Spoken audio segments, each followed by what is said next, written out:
Good evening. This is Joe Baker with the Edit Bay, your source for quick production tips. Adobe recently released their update to Premiere and After Effects.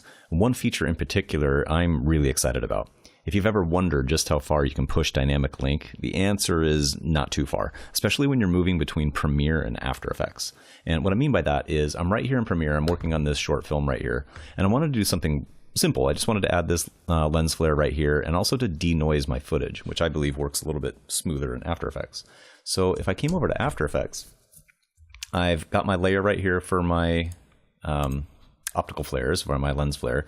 And as you can see on my background layer, I've also ran denoiser to denoise my footage.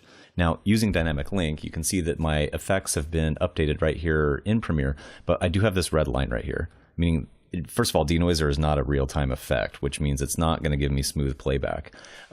But the newest feature that Adobe has released is the option to actually take this 3-layer comp right here, and I can actually flatten this, render out the file, and have it replace this existing nested comp, which is really, really slick.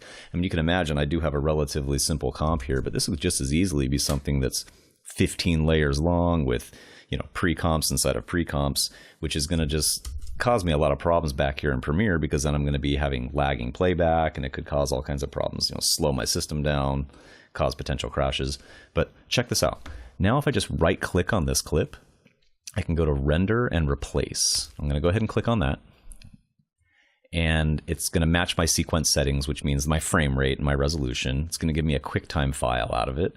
And it's going to match my source, GoPro Cineform, using the GoPro Cineform codec, which by the way is a new codec that is available with the latest release of Adobe CC.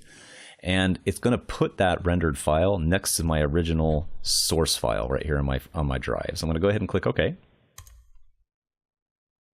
And it'll go ahead and transcode that file. Again, it's going to take that nested comp and replace it with a rendered file that it'll go ahead and stick next to my original source file.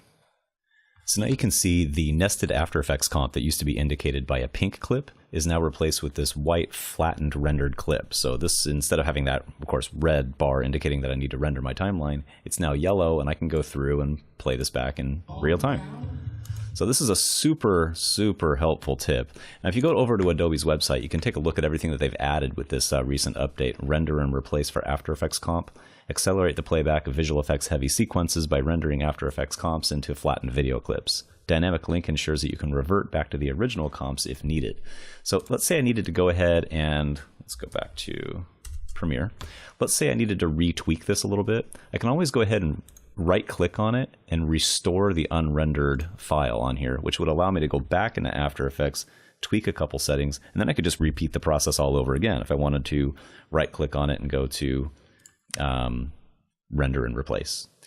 Certainly a useful tool. I'm really glad Adobe finally decided to do this, because it really does, complete the quote-unquote round tripping your clips. I mean, it was great to be able to right click on it, take that clip over to After Effects, but if your After Effects comp got too complicated, it really slowed things down. So this is a real game changer. I really like this feature a lot. All right, that's my quick tip of the week. If you guys have any questions, feel free to leave a comment in the box below. Don't forget to subscribe. I'll see you next time.